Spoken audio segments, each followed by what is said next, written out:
For me, being an artist means I'm alive. I see my rough work, sketches, paintings as proof of life,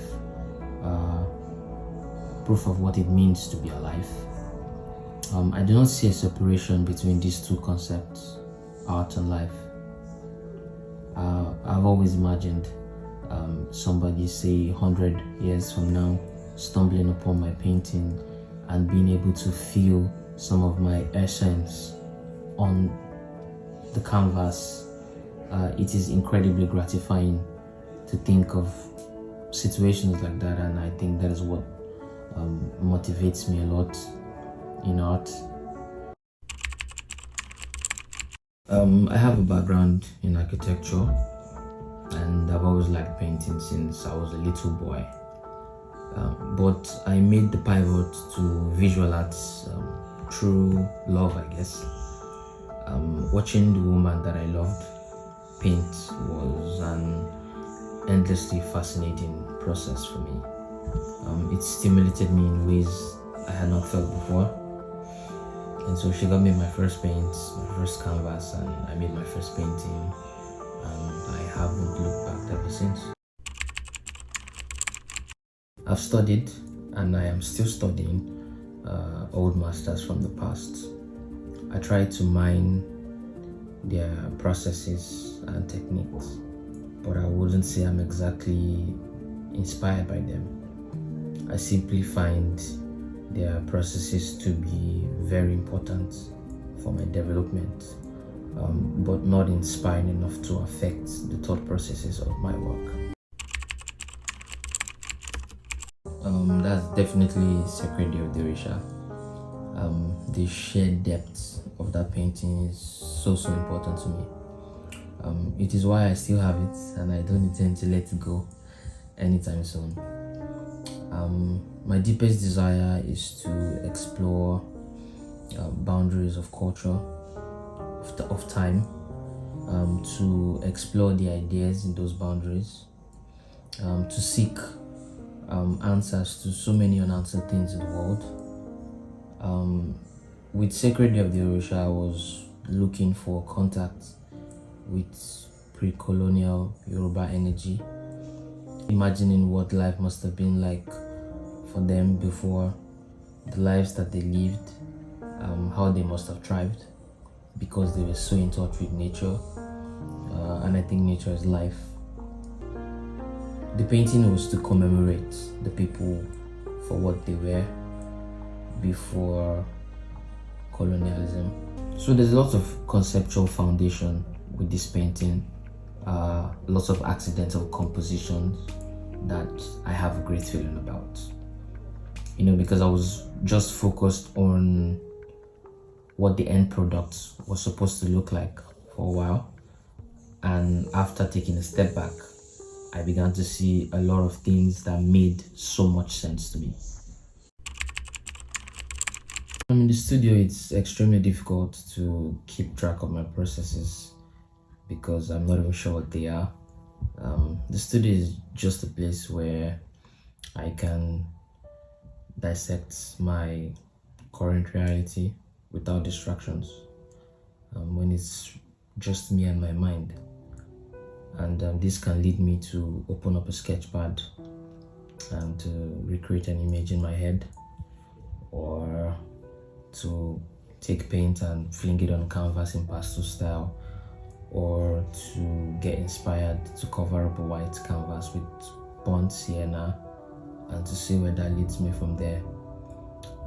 I think the core of it all is simply being able to transcend the physical distractions of this world, to call loose energy, cultivate it, and to embed it into the flow of my craft. I think this is primarily what I'm interested in when I am making art, and I would define that as my process. That's an existential question right there, because when is a piece ever truly done?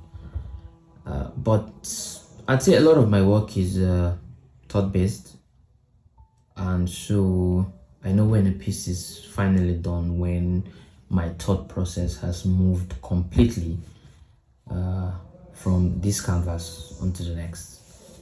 You know, usually when I am still painting, I'm still fully immersed into this. So when my thought process has moved to something else, I think I'm at that point where, yeah, I know that the painting is done. Nationality, identity are very important aspects of my work. I think these concepts portray my very deep desire to link an untapped, invisible, unparalleled energy that I believe exists in bloodlines and in history. I'm very focused on the idea of the lives lived in the past, the spiritual side of the world, and the energy that I think is there to be explored. I spend a lot of time painting in solitary. It can be incredibly boring, frustrating even. But I also think the present art community in Nigeria kind of just expects artists to simply blend in.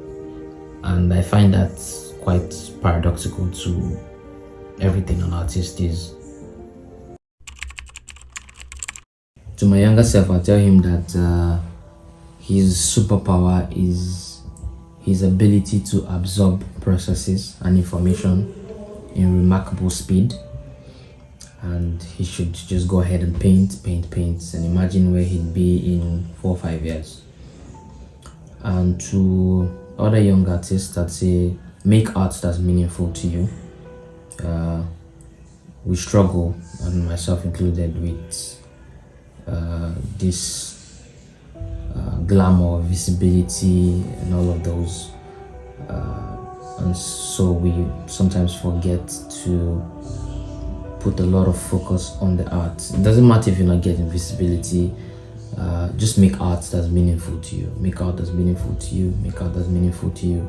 And I think at some point it's going to resonate with a few people. And if it doesn't resonate with anybody, as long as it resonates with you, I think that should be precisely why you make art in the first place. I like texture a lot. I think there's a lot of emotion available on the surface when you fling a palette knife on canvas, or when a brushstroke is visible on canvas. As a result, I explored impasto style a lot in my early stages of art, but my art is perpetually evolving, and part of that is getting new identities all the time. I've always been fascinated with the techniques of masters like Rembrandt, Leonardo's Sfumato, Modigliani, and the likes. And aspects of my work show the diversity in the paintings of, artists of the past that I've been very fascinated with. So, unifying my paintings, I think you'd find the diversity in it.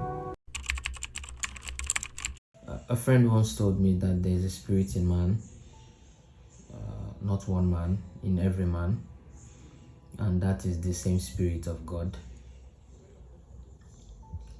And how profound that knowledge is, because even when we think we're living uninspiring lives, we have within us a power that moves the entire universe, the power that grows trees from the ground. And so we have literally the ability to do anything we want. We simply need to tap into it and believe. And yeah, there's really nothing I think humanity isn't able to do, because there's nothing God can do. And since we have that spirit in us,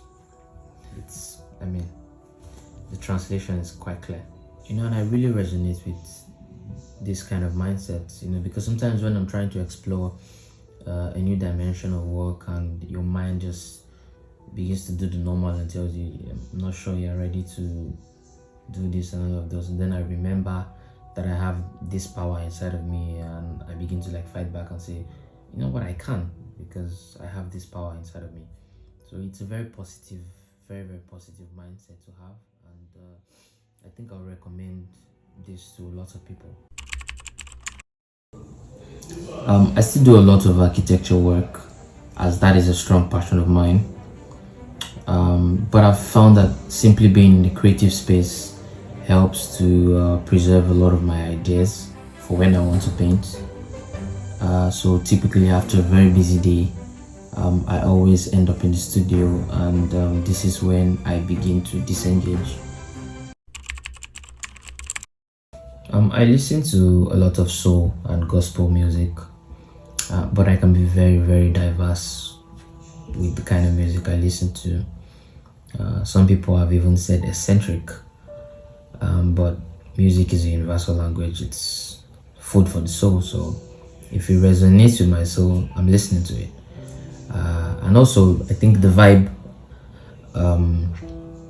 that is needed for the work process that I'm in usually sometimes determines the kind of music I'm listening to. So when I was painting Sacred Day of the Orisha, I listened a lot to Yoruba High Life because I just needed to be in a certain kind of presence when I was working in the studio.